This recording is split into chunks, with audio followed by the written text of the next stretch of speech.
Hello, welcome to the Fabulous Food Show 2009. That's where I'm coming to you live from. Here we are on the Sweet Street stage, and my name is Ann Blackwood, and I'm going to be bringing you some incredible tips and techniques to build gingerbread house and offer you some stress-free holiday tradition-building entertainment sections here with gingerbread houses. First thing first, whether you are using a previously made gingerbread house that you purchased out of a box, or whether you are building your own with gingerbread that you make, have your supplies all ready to go, your royal icing in your bag made to a thick consistency that allows you to pipe it out. This is still a little bit cold.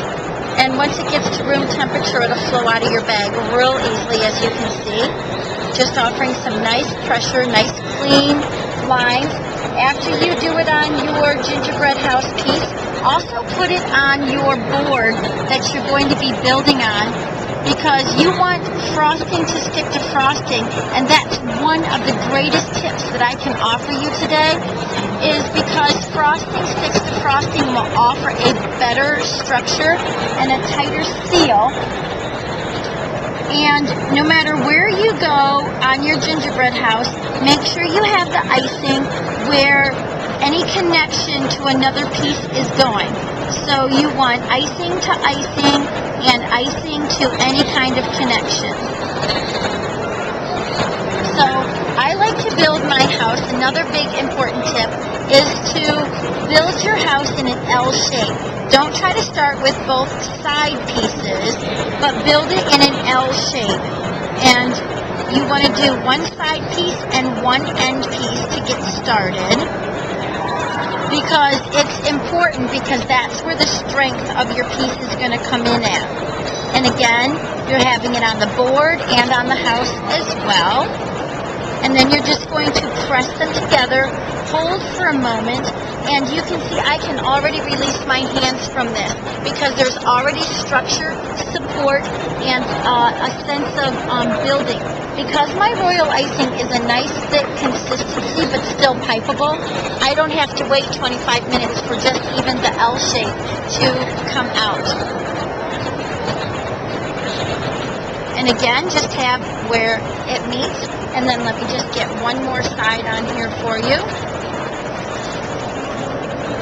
Again, on the board and on the piece. Just make sure you have glue in all the places that it comes. Don't worry about the sides that come flowing out.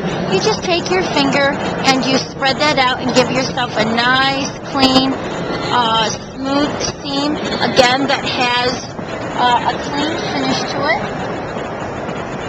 And there you have it, already a house that's practically built.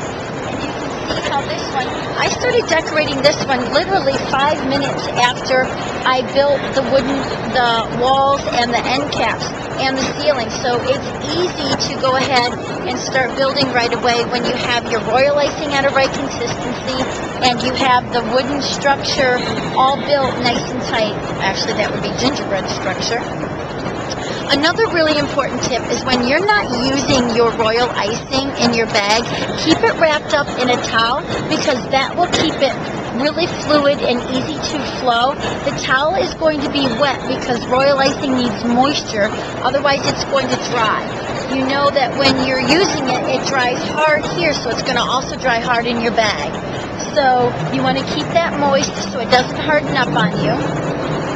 One of the other things that we really want to show you today is how you can take a ice cream cone upside down, and you can put it on a base like this if you want, by melting chocolate, pouring it in a muffin tin, and then sticking this in, and then voila, you have a beautiful little stand. What I'm going to do now is just take this in chocolate and show you how you can create little pieces to decorate your gingerbread house with, or this can become a lovely table favor for a guest at your holiday dinner, or it becomes a lovely little gift for children to give to teachers or grandparents, any of those kinds of, needs that you have this time of year, or even just a lovely little secret sister gift that you're leaving on somebody's desk at work.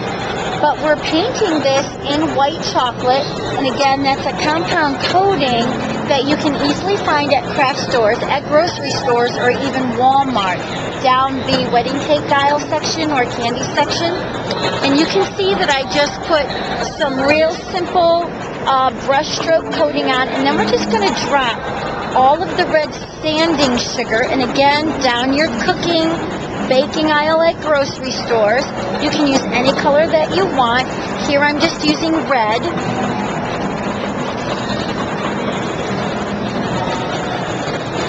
And the other thing that looks really nice with this is you have to work quickly so that your chocolate doesn't sit up too much. If it does, you just come in and tip it off so that you can get sanding sugar everywhere. And everything can be coated. And later we're going to add a little bit of peppermint to that. But here you can see a green one that I made. I painted in green chocolate first, then green sanding sugar. And seriously, doesn't this look like one of those Pier 1 import trees that you buy in a cluster of 3? And then what we did after we did that, we took these little trees and then we added little green clay chocolate bits that allowed us to feather them on there, make it look like a real tree, and then the green and the dragées added to that, and yellow chocolate clay stars.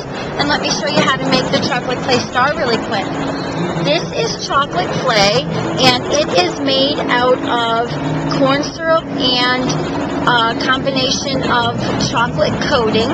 And you can buy this in any color at the grocery stores again, or Walmart, or any kind of pack and cans or craft stores. And what I like to do is just soften it up until it becomes very pliable like Play-Doh. However, this is chocolate and it remains all edible. You can use a rolling pin if you do not have a pasta machine. A pasta machine just offers a really quick punch out. You can take any kind of small cookie cutters that you have, and then you can punch this out. We like to use all the holiday shapes, but you can use anything. This technique works for any kind of function or holiday gathering or special occasion. So then you're going to take your stars, and we like to just put them back to back. You're just going to press them on, and they stick to each other because chocolate sticks to chocolate. And there you have it, a little star at the top of your tree. Folks, remember that you don't have to just decorate with candy bits. You can use things like the chocolate clay, and you can also use a wonderful myriad of items. We have chocolate pearls, chocolate piped out designs that become shingles, doorways, or trellises, M&M's, jelly beans, milk duds, and junior mints. We have some little shapes here that are light bulbs that you can put on, and you can see how the light bulbs work on a house at the end for decorations. And these green trees here, we just did a little bit of royal icing decor with nonpareils on them.